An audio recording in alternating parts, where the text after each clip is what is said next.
Showtime feature presentation. You didn't tell me I had to wear sunglasses for this. I mean, I feel like these are the cool sunglasses for a cool movie. I don't have any sunglasses like that, unfortunately. Oh, no? Okay. No. They're not very expensive. These are like $5 glasses. Yeah, but I have to wear real glasses, so if I get sunglasses, I got to get prescription sunglasses. A little bit expensive. You don't wear them over your glasses? That's weird. I mean, I could get like those old people visors. You could, and that would be good. You could pull that off. So, sure. Welcome to After the Weekend, everybody. Yeah, sunglasses chat. This is JT. I'm R2. Yep, and so. What are we reviewing today? We are doing American Graffiti. It's August, and we decided to do car themed for August. Yeah, yeah, and we're reviewing American Graffiti with also Fast and the Furious. Yeah, I believe Gone in 60 Seconds. Yep, and Days of Thunder. Ooh, Tom Cruise wore glasses like this. Yes. When his business was risky. Yeah. So please these are all going to be. That's what we need. We need a clip of one of us sliding in our underoos doing that. Dude, I would so eat it if I attempted that. Well, welcome everyone. Again, this is After the Weekend. We review movies from our past, hence why we're reviewing these movies in August about cars. We thought it'd be a good, kind of a good summer movies. We did summer movies in July as well, and that was around hanging out, having friends, saving the day. How 4th of July, how we won America, won our independence. So this is more of a how us Americans love our cars. And speaking of which, this one has a lot of cars in it. Like it does. I haven't seen this in a while, which that was kind of another fun thing. I remember watching this movie a lot, probably 20 years ago, and I think it's this year. This movie's 50 years old. That's that's so wild. I think I first saw it in the late 90s. I saw this after like the re-release of Star Wars when that came back out, and very much kind of got into George Lucas and learning more about him, and I ended up kind of living in the area somewhat of where this took place. So that was kind of another neat thing growing up with. So when you say living in the area, were you in the town? So the film was filmed in the Bay Area. So in Northern California, San Francisco Bay Area, San Francisco, Oakland, San Jose, and then you essentially you have what's called like North Bay, East Bay, South Bay, and then the San Francisco Peninsula. So it was filmed in and around there. I've been to a lot of the areas where it's been filmed. And even out there, I don't know if that was just a California thing, but like in August, they have hot August nights, and it's all like muscle cars. And it's almost like a American Graffiti reunion of cars. All these like local towns do all the time. Yeah. But the movie is supposed to be set in Stockton, which is a little bit more inland into the state. It's a lot more developed now, but back then, it was a little Hicktown. I mean, that's where Yeah. he grew up. Or not Stockton. I meant Modesto. But Modesto, Stockton, and like Turlock were all very similar. Who grew up there? George Lucas is from Okay. Modesto. Yeah. Okay. So this movie takes place. This came out in 1973, but it takes Yes. place in 1963, right? 1962. Okay. All right. Yeah. So, I mean, this is right before a lot of the crazy stuff happened in America. Oh, with yeah. Vietnam War, JFK. So this is right after the 50s, right into the 60s. So it was a time of a lot of free spirit. There's a lot of fun going on. I was saying, like, I mean, yeah, civil rights, the whole hippie movement, but you kind of get a little glimpse of that too. I feel like in it. Well, and to me, this is one of like the first. I could be wrong, but to me, this is one of the first like teenage night movies. Yeah. What I mean by that, I'm meaning like Can't Hardly Wait, 16 Candles, 16 Candles, American Pie. Like there's a group of teenagers and they all hang out either in a day or a night or a few days. Super Bad. Yeah. I feel like this is one of the originals. I don't know. Again, you can tell me if I'm wrong. Everyone. No, I do get that vibe that, you know, watching this, you have to feel like, especially I would, almost say 16 Candles and Can't Hardly Wait definitely had to have had a little bit of inspiration of. Yeah, kind of so did if a you time agree frame. With me, I think I'm right, but I don't know. I can't remember of one before this. So again, I wasn't around, but I've only seen this movie a few times, and that's what I got out of it. I got out of like, okay, this is like maybe my parents' American Pie or something like that. And this is somewhat, you know, it's loosely based off of George Lucas and his time in high school. Really? He drove around in a yellow car racing people? No, not necessarily that, but he did, you know, he did go through like a hot rod phase, but like a couple of the characters all kind of represent phases in his kind of teenage years. And I think even too with like, you know, he was living in such a small town and then leaving to go to film school. There's probably a little bit of like uncertainty, especially right. The two of the characters they're going from one coast to the other. That's gotta be a nervous thing to do as opposed to going to school in the same state. Right. Right. Cause they're one of them's going to what school was it again? Well, they never say what it is. They just keep saying they're going back east for school. It's got to be Harvard. Well, I mean, it could be so many things, though. Yeah, but usually, but it could be Harvard. It could be, you know,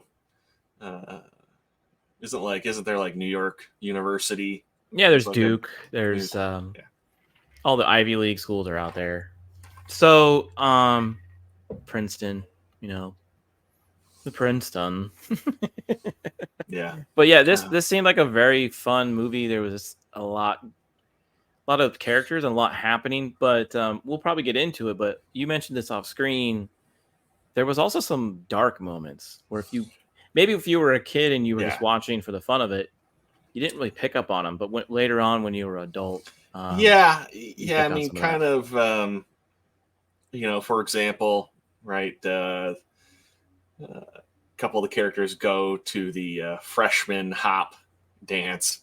And one of the teachers chaperoning clearly is a younger guy that a lot of the girls have crushes on, and he clearly enjoys that, and he's flirts with them, and it's definitely a bit on the inappropriate side with how he talks to him. But there's it's Richard Dreyfuss, his character Kurt wants to. He's like, "Hey, can I talk to you?" Like, he's kind of like, "Yeah, I'm like real nervous about going to school. I'm not sure." And even he had a similar experience and kind of was trying to give him a little bit of encouragement, but it gets cut short when a female student's like, "Can I speak with you privately?" And you see just the silhouette of them talking, but it's like, it very much could have been just her flirting. It could have been something too. You know, I also kind of feel like it could have been entirely innocent. It could have been somebody who was going to be going in his class, or it could have even been even worse, where it's like he got her pregnant. You know, like there's a lot of things that you could read into it. I mean, it's left very open. But Well, when you could see the in the characters when they're talking to her, you could tell the teacher really didn't want to talk to her. It wasn't like he was like, okay, something's up. So yeah, no, you could, but I mean, it's still in a way, it's very open to what it could be, but it is slightly dark. You know, if you kind of think about what it potentially could be. Yeah, and there's and again, there's a lot of characters in this, and we're gonna get here in a second on that. But few of you can tell there's a guy that he feel like his friends are leaving him because they're smarter, so he's like all bummed about that. There's the girlfriend that is gonna get left behind, so that's a little sad. But I mean, it goes through all these motions. Oh, and I just forgot another movie that reminds me of this. Was Dazed and Confused.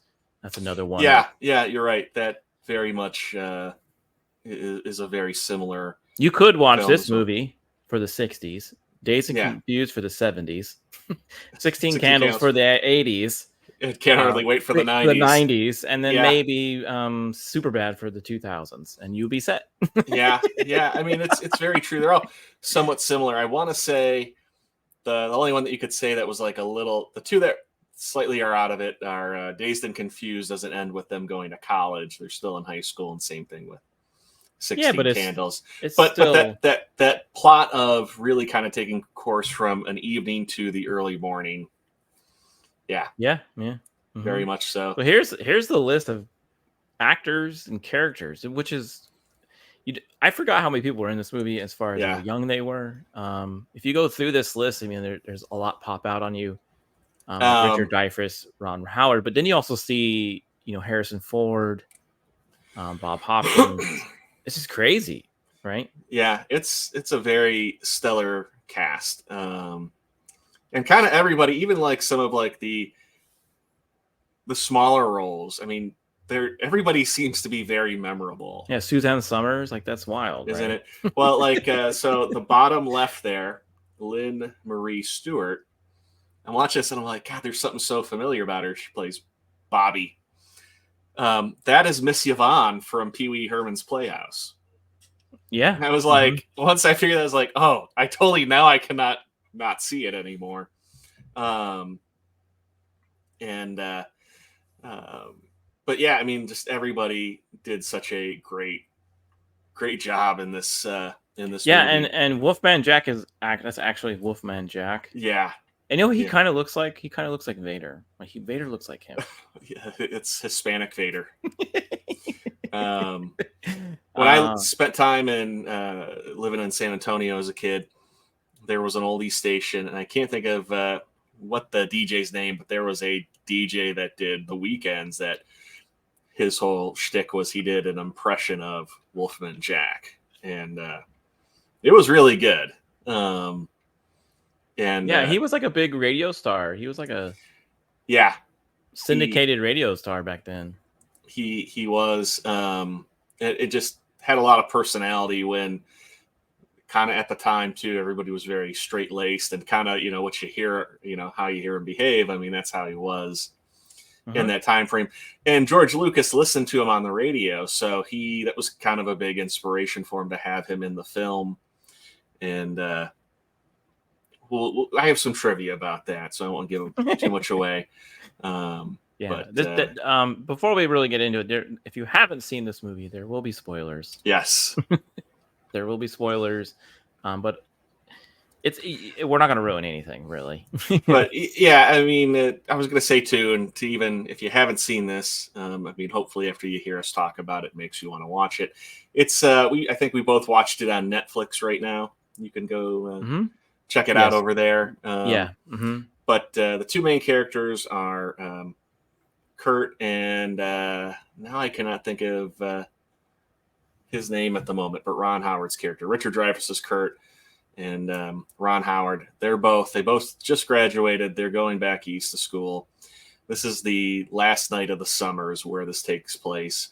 Ron Howard plays Steve. Steve, that's right. It's Kurt, Steve, and John. Those are the three best friends that. Yeah. Well, and then you got Terry. And Terry. Yeah. Yeah. So they're going back. It's last night. They want to spend, kind of with everybody. Kurt is extremely nervous and second guessing going back. Yeah. Where Steve is extremely confident and sure and like, yeah. And then you've got John, who's Paul Lamette. John is, I kind of got the impression he's at least a year older than Kurt and Steve. He is kind of like the local big shot legend. He's got the fastest car. Everybody's trying to always challenge him. Mm-hmm. And then you've got Terry, who is known as Terry the Toad, played by Charles Martin Smith. He seems to be like he's a year younger. Yeah, but they're all in the same grade. Well, they don't mention those two graduating, or that they did graduate. So that's where I kind of feel like there might be a bit of an age difference between them. Like it's not said, but that's the impression I always got, kind of based off that. Like everybody was very similar in age, but maybe just a year difference there. And because John just seems, he, at least older than them. But Terry, is kind of not a lot of people like him, but his friends know that he's well-meaning. His friends do like him, even though they do seem to pick on him quite a bit, which I do feel bad. Yeah, he's the, I guess, the brunt of the joke with the group of the friends of the high school. He's the nerd dork character of this movie. I would say he is. And then Cindy Williams plays Lori, who is Kurt's younger sister, who's still in high school, and she's dating Steve, Ron Howard's character. Yep. So that's kind of like the other connection to throw in there. But yeah, it's about all of them spending their last night together, and Kurt is unsure. Steve is positive, as well as he wants to break up with Lori. Yeah, no, I want to say and he does it like at the beginning of the night. It's like, dude, wait till the end. Yeah. Well, you're gonna be a jerk. Don't do it on the last night. Do it like the morning after. And then the other thing too, like Terry doesn't have a car. He's got a Vespa as his wheels, and Steve's like, while I'm gone at college, he's like, here, I want you to look after my car. Like you can drive around, but you got to take care of it. And he's like thrilled beyond belief because he's finally has wheels. But it's funny. I mean, right, as a teenager, the moment you get your own car, you feel like you can take on the world. Yeah. So I mean, I can certainly relate to that feeling. Yeah, he was out there cruising on the street because that's what people used to do, where they would cruise the streets, one strip back and forth, showing off their cars, picking up friends, talking to. I mean, I did that in high school. It was like, it kind of phased itself out in the late '90s, but it people still kind of did that. Speaking, do you want to? Is there any character that pops out to like you? Not out of the big five there, but out of the minor characters that you really enjoyed. I was gonna say, Mackenzie Phillips did a really good job. I mean, this was her first role. She is a sister of someone. No, it's John Phillips from I want to say Mama and the Papas. That's his daughter. Okay. There's we won't get into it. There's some pretty dark details in that family's life, unfortunately. And same thing, I have some interesting details. She definitely she went the way of Drew Barrymore and was not able to pull herself out of the dark side of Hollywood in terms of getting involved in drugs and Well, I would just meant that she was a sister of someone in the movie. Oh, in the movie. I thought you were talking about real life. Oh God, I thought you were talking about like person in general. No, she was a sister of someone in the movie. Yeah, but I don't think you ever really see her. But she rides with John the whole time. Gets duped into to picking her up. I mean that whole thing is. She just had this whole dark moment. Oh, yeah. But I mean, like her first role. I mean, Did I ever tell you about the day that Steve Martin died? Steve Martin's not dead, Mike. I know. You just wanted to bring the whole video down. I guess so. Here, I'm getting into all the history about it. No, that's but too yeah, bad though. That's sad to it hear. Is. But her character was fun. Her character was fun. I mean, the whole situation of that, because here he's like, he's trying to pick up a girl for the night, because that kind of seemed to be like the thing, right? The guys who had the muscle cars who drive the strip, try and find a girl to come ride around for the night, might get to first base. Yeah. And on to the next night. Or second. But and at the same time, for kind of what happens, he kind of handles it well and embraces it. And they end up, like that. To me, I'm like, that whole situation could have got dark. It doesn't. No, he's a good dude. He shows that he's a good dude, and he shows that he teaches her some things, and he looks out for her. So she teaches him a little bit of patience as well, and it's good. Yeah, but that's a fun side character. I always got a kick out of the I know I guess she kind of is one of the main characters, but Cindy Williams, like the girlfriend, she was always kind of fun because she wants to have a good time, but she's super sad that her boyfriend wants to leave and see other people, but she's still having a good time, even though her world's about ready to change in about 24 hours. So, but yeah, it all ends up good for her though at the end. I think that's great. So I'll be honest, I thought you were gonna say the one to the left of her, Candy Clark. Oh yeah, that girl's fun too. She's like the girl that Terry picks up in his car, and he like tells her he has like a Jeep and he's got like guns. And he goes hunting, and he's got another car. And this is just his fun car. He just lies to her the whole night, and but at the end of it, she takes it really well, and you can kind of tell she realizes that even though he lied, he wasn't lying to be malicious. He was lying because he liked her. But she ended up liking him anyways. And she's like, I had a really good time. I liked you. She's like, I watched you throw up. Yeah, and they probably ended, and I don't know, but they probably ended up together. So, speaking of the second type of characters in this, and it's the cars. Yes. Now that's why I wanted to really watch this movie way back when I first started. It wasn't really because of the teenage antics. It was mostly because of the cars. So you have, the 32 Ford Coupe there. You've got the 55 Chevy 150. Like those are the fast hot rod cars in the movie. It just they don't make them really like this anymore. No, I mean, yeah, not at all. I mean, and you realize that when they get into accidents, like things barely break on them, or they live because it's basically a steel box. Yeah, those things are tanks, especially in comparison to cars today. Like when Terry, accidentally runs into the other car, he's like, you think like nowadays that your whole back end would be destroyed. What he did, and he's like, it's okay, it's a little damage. I'll just leave. He drives off. And...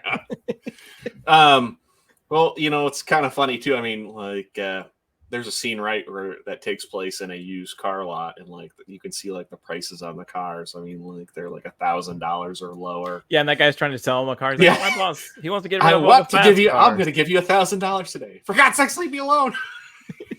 It's like my boss just wants to sell all the fast ones. We don't want these anymore. I'll give it to you. Yeah. So that's John's car, the yellow there, and then that's Harrison Ford's car. And they're chasing each other. They're trying to look for each other all night long to race. Yeah. And they eventually, at the end of the movie, they do race. And it's pretty cool. I love too, like when they first encounter each other and they're like smack talking each other. Yeah. And he's like, "That's a field car. What's a field car? Car drives around, drops all the manure for the lettuce." Yeah, they make fun of each other. Like they have a lot of one-liners. Just talking smack. Well, it's just not only that, but like it's it's talk from the times, I guess. Mm-hmm. I mean, that's not the type of smack talk you'd have today, which is kind of funny. But No. not only that though, but I mean, you know, a lot of like these cars, I mean, today, right? They are classics, but still at that period, I mean, a fair amount of that stuff was not prized like it is today. I mean, even like his muscle car was still like viewed as like some kid with a rat rod. Yeah. It's very cool. It's just and they show a lot of them. They show a T-Bird. They show a couple other. I was trying to see if I can find some other quotes from this. I'll find some more, but Sure. anyways. Here you go. Yeah, so there's Terry's Vespa and the old VW there. And I'll be honest, I tried to find one that was correct for the period. That was the closest I could get, and you're okay. Pretty identical. But I'm just saying, if somebody's watching, that's some type of car vehicle enthusiast. You know, I did my best. Well, here's a line that it's not really the smack talking, but this is when they would like see a girl in a car. When they would say, so this was when John was trying to pick up a chick in a Cadillac, and she sees his car and she says, "Hey, you got a bitchin' car." John Miller says, "Yeah, I know, like no big deal." And she goes, "In fact, your car's so neat, we're gonna give you a special prize. You want me to give it to you?" And he's like, "Sure, sweetheart. If the prize is you, I'm ready, Teddy." And then she goes, "Well, get bent, turkey." And she throws a water balloon at him. Yeah.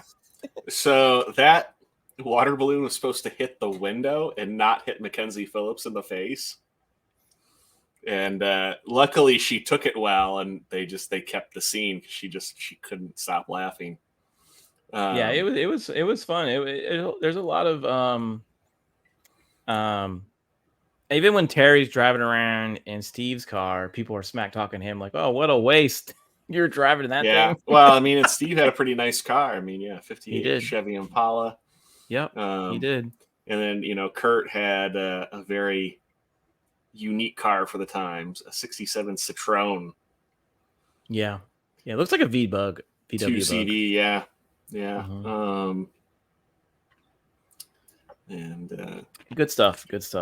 So, which I mean, I'm not a big car guy. I mean, it kind of was like, I didn't realize that, like we imported cars like that. Yeah, they still did. They were coming over slowly, but they were. It was a new thing because you had the VWs in the 60s because of Germany was bringing them over. Yeah. But even that T-Bird, it was probably one of the cars that everyone really kind of wanted. And then you had that 58 Corsair like that Corsair. Yeah, the Edsel. Yeah, I think I have a model of that one somewhere. Yeah, well, Edsel was a brand from Ford that they thought was really going to be innovative, and I think it almost broke the company. Yeah, there was a lot of cars back then. That did that. I was gonna say I have an ex-girlfriend whose older brother was named Edsel. Was she a four-door? Was she a four-door? No. But it was kind of the thing.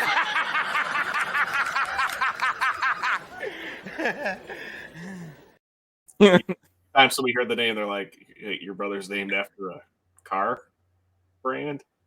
Mm-hmm. The one, actually, take it back. There's two. I thought you said the girl's name was Edsel. No.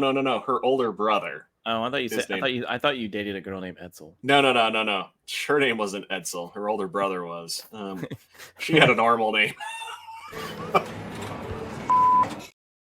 I mean, everybody, we all called him Ed, but just Sure. That's funny. Well, so there's actually two. One of it's for trivia, but of the main cars showed off, there's one anachronistic car, and it was Bobby's VW Beetle, which was a 63. Right. Mm-hmm. But other than that, they do a pretty good job in the film of having cars of the period and really nothing else that's older than a 62. They put ads in the paper. I think over 1,000 people responded, and I think they only polled about 250. But that's think about that. I mean, this movie was probably filmed in 72, right? 71. Yeah. So people still had these cars. Yeah. At that point, though, a lot of these cars were valued. They, it had definitely changed to where they really were collectible. Because I mean, it's like if you owned you owned an older truck today, like that was made in 2000s. People still had these cars. They built them to last. Like people don't realize that, like some of these cars. So a lot of times when you're seeing the cars too, like the owner was usually driving or was in the car and an actor was driving. I guess the gentleman that owned the Thunderbird was constantly in between takes polishing the car and just irritating the hell out of Suzanne Summers on what to do and what not to do. So I mean, it makes sense. I mean, you don't want some actor doesn't know what they're doing, like ruining. Well, I mean, it was a fairly small film too. I mean, that was kind of like the other thing, that how they got all these people out here, right? It was they got to show off their old car in a movie, and yeah, it was cool. What are you doing? So I think we have the numbers next, right? Mm-hmm. Okay. So yeah, this movie was filmed over the course of I think 30 days, give or take a day. Wow, it was pretty quick filming. Yeah, I mean, they didn't really do much. It was just driving on some streets and running around like a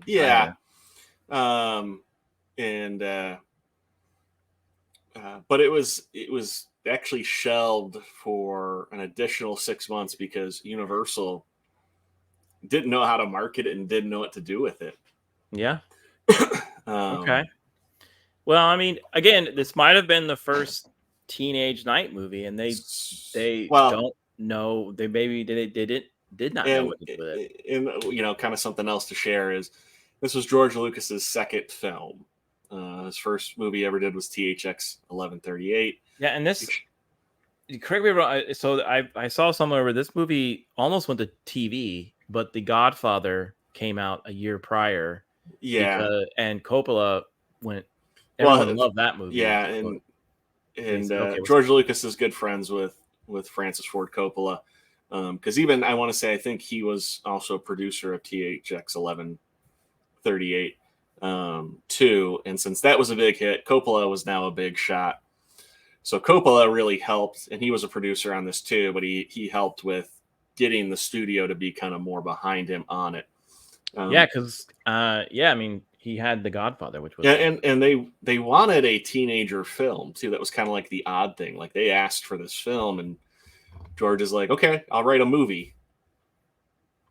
And the other big thing too was the soundtrack. He wanted like 40. He wanted to use like 40 different songs, and they were like, "Oh my god, we're going to pay out the nose for licensing," and there was no big names attached to this. And there was talks of like this should have been a TV series. But it wouldn't have been that good because it kind of reminds me of Happy Days, right? I'll wait till we get to trivia about that. So like but it does because it's got. Oh, it does. It does. I just don't want to give that fact away yet. But okay. I won't ruin anything. But it does. You're right. I mean, the way it opens, the first season or two of Happy Days opens up with "Rock Around the Clock." It's the same font, same actor, and same actor too. Same main actor. So all right. So let's go ahead and see what the box office and budget were. Well, wait. Were you gonna guess?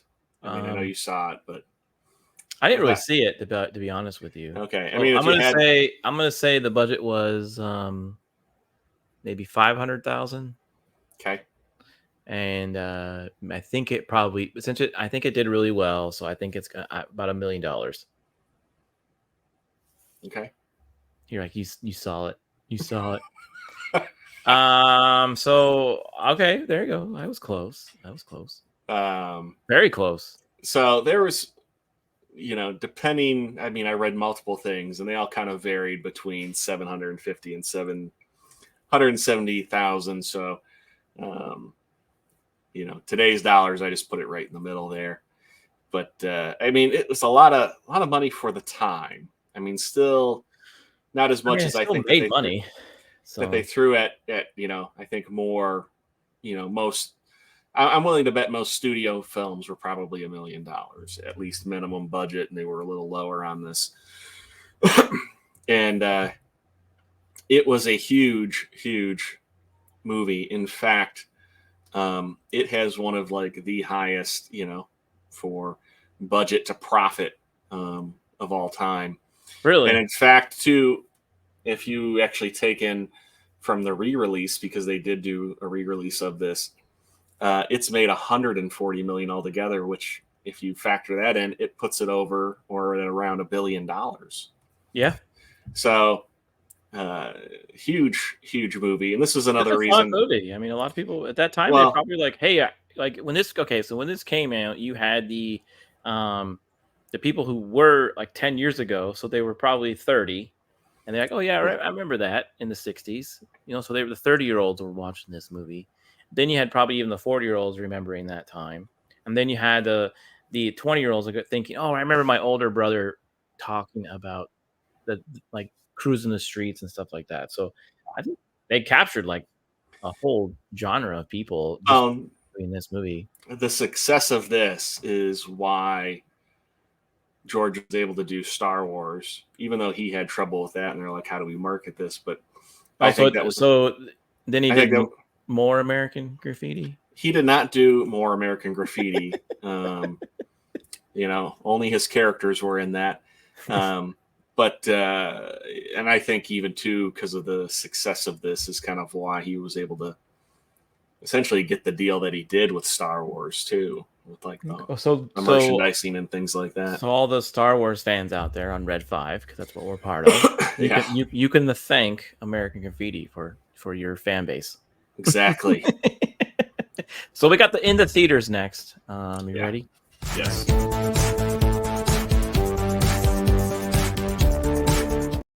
Okay.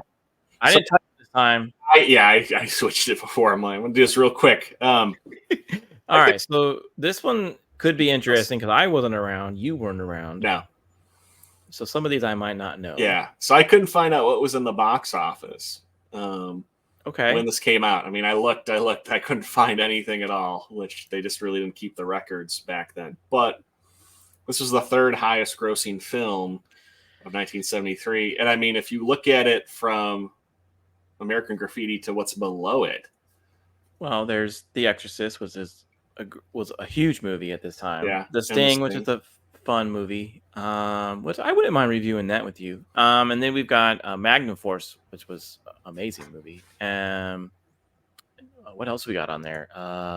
Westworld, the original Westworld. That's pretty cool. But Magnum Force, right? That's the second Dirty Harry film, right? I believe so. Yes. But I mean, you had it's just The shocking. Day of the Dolphin. Yeah. Wait, The Day of the Dolphin. Yeah, number 23, The Day of the Dolphin. Yeah, that's I'm shocked at like Westworld being so low. I thought that was a much bigger film for the time. I don't remember it, but though Enter the Dragon, I mean, so Serpico, like those are all good movies. I mean, yeah. Like I said, it was a good year for movies.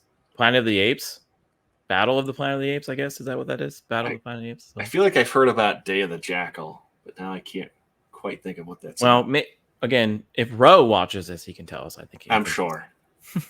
I'm sure. But yeah, I mean, this blew their expectations away. I mean, if you look at the tickets sold, it was number 3, and it surpassed it by almost half. Number 4. So that's pretty good. So really cool, really cool. Normally we show you exactly what time it was in the theaters, but this was just the whole year, so you've got a lot there to look over. It's It looks like it came out in August, and it also looked like Jesus Christ Superstar came out in August. And you also had High Plains Drifter in August. Well, Enter the Dragon. Enter the Dragon was August. So there you go. There's your list.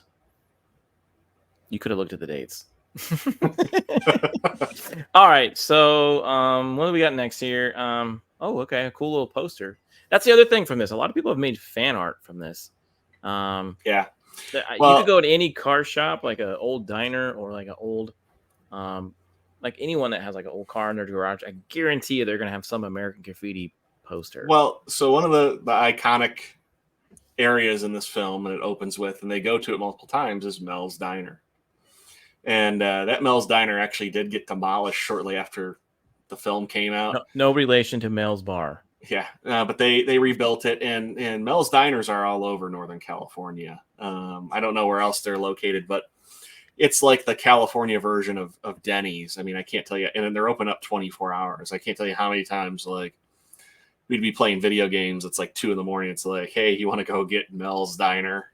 And, are you sure? Because it kind of looked like a Sonic. Well, it was the original one was like a car hop, but the newer ones are just it's a diner restaurant. That's pretty good food, but all of them are all decorated with American Graffiti stuff in them. Yeah, there's a Whataburger out here by me that has some American Graffiti stuff. Yeah. But I do. If you're ever in Northern California, go eat at a Mel's Diner. They're good. Yeah, and if you have not been aware of our channel before and you're new, please consider subscribing. We would really like that. That would be great. We have a goal at the end of the year. What is our goal at the end of the year? Maybe 500. That'd be great. That would be great. Fingers crossed for that. So you've got some fun facts. I know you've been itching to talk about. I do. Okay.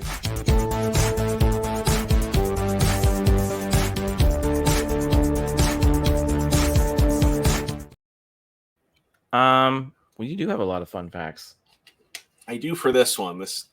It was tough to kind of cherry pick a little bit there. But due to the low budget, Lucas was unable to pay all the crew members, so he offered to give many of them a screen credit in lieu of payment, and they accepted. Wow. What would they get? What's a screen credit? So at the end of the film, the credits are so long because he gave everybody a credit. And for a long time, they didn't do that. And it is true. If you watch older movies prior to when this came out, they only listed the main people. But now that's why today it's a standard now. I mean, that's why you see everything like down to who did craft services for a film. Yeah, that's why the Avengers movies are so long. Yeah.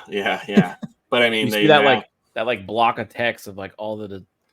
But that's what they do now. I mean, it's now an industry standard from that. And did he eventually pay everybody? Well, I'm gonna say I have to imagine based off of how well it did. I feel like they probably did pay people that they weren't able to pay. Okay. Yeah, because we just heard Stifler only got paid like $8,000 for American Pie.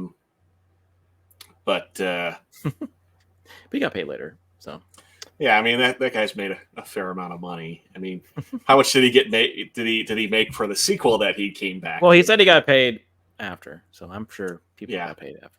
All right, so we got another one. Wolfman Jack, who played himself in the movie, was specifically chosen by George Lucas to play the role because he remembers listening to him as a kid in high school. Lucas can also be heard as the voice of the Pizza Man when Wolfman calls. Really? Yeah, to do the prank call at Pinky's Pizza, where he's like, infrared on the stethoscope. Which I thought was funny because I'm like, I don't remember George Lucas having a Southern accent. But yep, that's George Lucas as a cameo.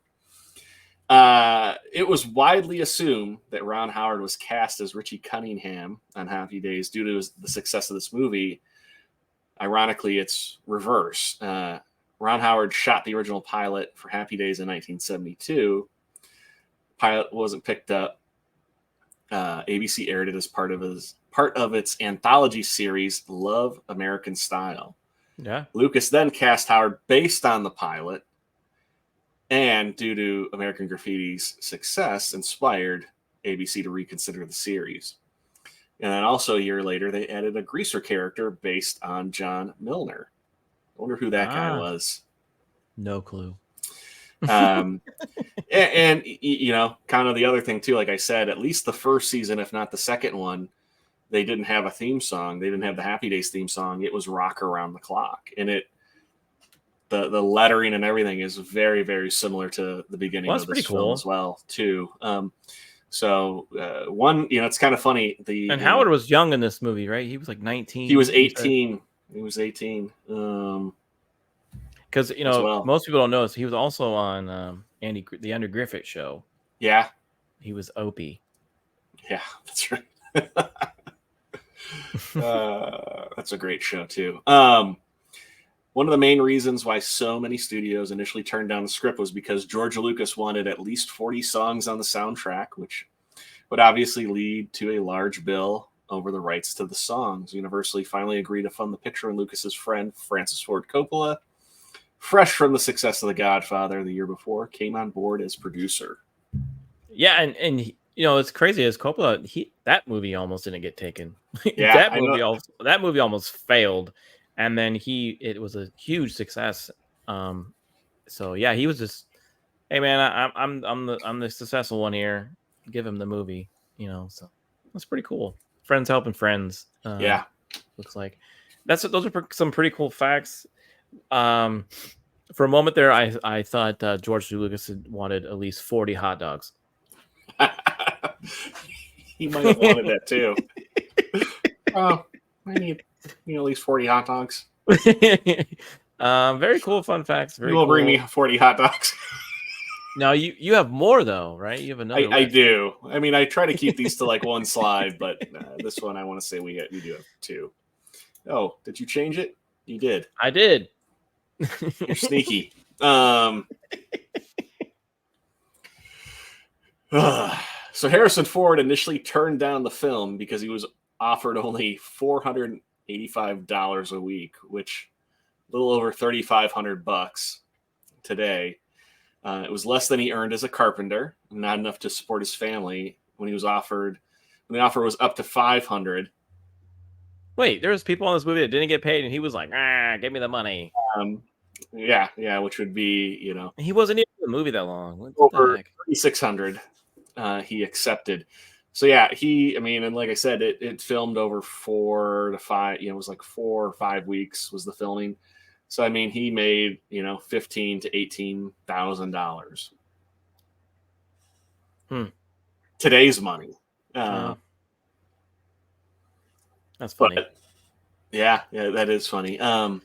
Mackenzie Phillips got the part of Carol when she was 12 years old. Her parents put her on a plane with a suitcase and sent her on her way with no chaperone or arrangements for living while she filmed. Wow. The producer took her in and had to get legal guardianship over her since she had no one there. Almost immediately after filming, her father, John Phillips, sent her off to a boarding school in Switzerland. When she returned, the film had been released, and she was shocked when people knew her from it. I did not keep this in here, but there was another little fact of because I kind of mentioned she got involved with a lot of drugs, unfortunately, and had done so many she didn't actually know Harrison Ford by name and only knew him as the guy who sold her weed when she was working on American Graffiti. And fun fact, Harrison Ford, huge pothead. 100%, yes. In gratitude for his performance, George Lucas gave Wolfman Jack a fraction of a percentage point of the net profits. This ended up being enough money to give Wolfman a comfortable income for the rest of his life. That's pretty cool. Which I want to say he passed away in 95 or 96. Yeah, probably. Sounds right. I think I heard that. I saw that somewhere. Okay, cool. The cars in the film are metaphors for their drivers. The snooty girls are riding in a parent's Cadillac. John's car is wild, but basically an outdated car. And Steve's car is fairly powerful, but totally stock and conservative. Laurie's car is an Edsel, which was intended to be a forward-thinking, futuristic, but Yeah. not in sync with the larger world beyond. Kurt's car is a strangest of all, a Citroen French car that is quirky and odd as the members of the Moose Lodge, and which simply, like Kurt, does not belong. The most telling car of all is Toad's, which, like his life, is non-existent and represented by fantasy versions of himself. A respected car like Steve's and a rugged, manly Jeep. What would your car be? What was my first car? No, what would your car be? Out of the characters? Yeah. I would probably, I mean, out of those selections there, I would take the Impala, Steve's car. Okay, so you're an Impala car. Well, as much fun as John's would be, either that or I would take. So you were totally stocked and conservative, or Bob's car. You were totally. Well, I was going to say you were totally stocked and conservative in high school. What you're saying? No, I was not. Okay. Yeah. No, I'm going off of the size of the car and being able to get inside of it and fit in it. John's car looked really cramped. Okay. I guess I should have rephrased the question. But yeah, my car probably would have been John's car. It's a little wild. Okay. A little wild. Then if you're going off that, I would have said I'll take Bob's car. Okay. All right. Yep, folks, again, if you like the video, hit the like button. If you're new here, please consider subscribing. It's just how it is every time. We just like to have fun and review movies. So there you go. There's the cool. So yeah, this is another little fun fact as well as a goof here. And there's a little hint to the goof in this picture, but yes, John Milner's car, his license plate is THX 138, which is a nod to George Lucas's first film. George still has that license plate. Okay, very cool. To this day. But as you can see on the next picture, the big goof of the film where a 1971 Toyota Corolla showed up. That is not a goof. That is Marty McFly. He just first time machine. Which I was going to say, which is funny because today I think there's a fair amount of people who would probably love to have a 1971 Toyota Corolla. Yeah, it's probably not Marty McFly, but it's probably Doc Brown when he was first trying to travel. Well, the person is wearing something that looks red. That very well could be an orange vest, though. I always love it when you see these things in movies like back then, like because nowadays someone would probably catch this in editing and then take it out. Right. Yeah. Back then, they couldn't really do it. It was hard to edit that out, so they just left it. And it's fun for the fans to catch that kind of stuff. Because when you're just watching it, you don't catch it. But if you're like religiously watching this movie and you're pausing and you're looking at stuff and you're looking for Easter eggs, there's two right here. I would like to thank the Internet Movie Film Car Database for all the they helped you out on this one. Yeah. Okay. Very cool. That's a cool little neat. Fun fact. All right, so American Graffiti. I love it. Watch just a fun movie. Again, like we said earlier in the video, you could literally watch each decade in America, starting with this from the from the 60s going on to now. We should tweet that recommendation out. The teenage decade. Yeah, we should because when this video is posted, look for that. Maybe we'll tweet that out. But you could literally watch this movie first, and you can see how America changed from here all the way down to the 2000s. So we'll give our suggestions. But yeah, it's again a fun movie that almost was a TV movie that maybe spurred Happy Days and had a lot of cars in it. I was gonna say the last scene grew up or was filmed in the one of the places I lived in California. It was filmed at the Concord Airport. You lived in an airport? Yeah, I lived in an airport. No, I used to live in Concord, California, and there's it's not even a regional airport. It might have been a long time ago. It's now really just like a private airport. where if you own a plane, So you can keep it there, but you can also do flying lessons, things like that. So why was everyone going to an airport with a car movie? Well, they needed an airport in the middle of nowhere, and back then Concord was the middle of nowhere. So yeah, so they eventually, if you find out who actually goes to college, you find out who actually stays, and you also find out who wins the race in the last like 15 minutes. It's great. So we won't ruin it too much for you, but it's a good movie. I do recommend it. I enjoyed it. I got excited when you wanted to watch it. I know you were like really like wanting to do this movie. So It was, well, we've been trying to do kind of themes every month. Instead of just being like, let's flip a coin for what we're gonna watch. Or have a guest pick a movie. We wanted Yeah. to, so like July summer movies, like I said, worked out pretty well. And now we're doing car movies for August, and I think September we're going back to school movies. I think so. All right. So if you want us to watch a certain back to school movie, you can let us know. But we have a plan. All right. One of them's gonna be back to school. Yeah. Okay. Our fans are like, oh, okay, cool. Anyways, if you do want to support the channel, like I said, you can always like and share. But we also have some pretty cool, nifty tees or hoodies that you can take advantage of. And if you go to After the Weekend at mixtees.com, you can take 20% off with the code ATW20 and get yourself one. They're fun. They're comfortable. It also helps up a community friend of ours, the Pop Brothers, because they run mixtees.com. So you'll see other t-shirts there, such as Salty Nerd, Neurotic. Their Popcast has their t-shirts there. A couple other people. And if you buy a shirt, hoodie, tank top, and you want to send us a picture of you wearing it, we'll show it off on the channel. Yeah, just make sure you're wearing pants, and that goes for that's going for beard there. That's for Beard of Liberty. That's going for Beard of Liberty. Make sure you're wearing pants. Okay. Anyways, everyone, it's been great. American Graffiti, great movie. Rick, thanks again for suggesting this. Thanks for watching it. I'll let you hit the end button since I have cut you off multiple times during this video. I was hoping you'd still keep talking so I could cut you off. I'm smart.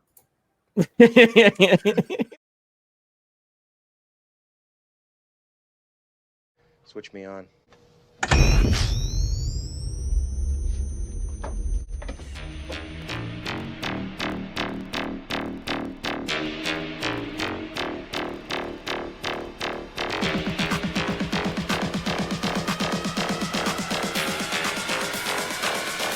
Weekend harder.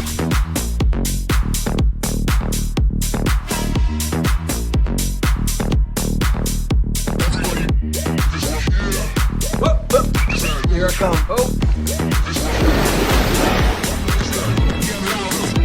You're gonna need a bigger boat.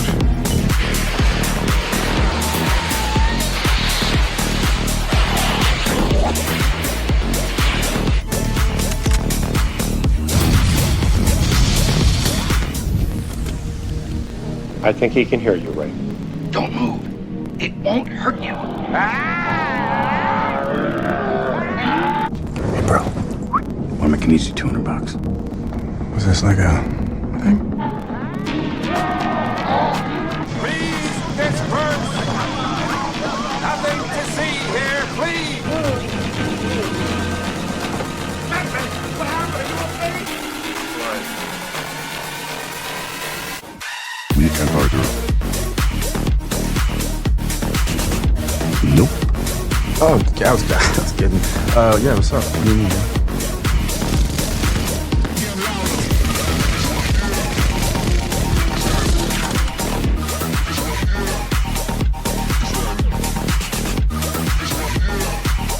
Behold. Must stop. Weekend harder. Come out to the coast. We'll get together. Have a few laughs.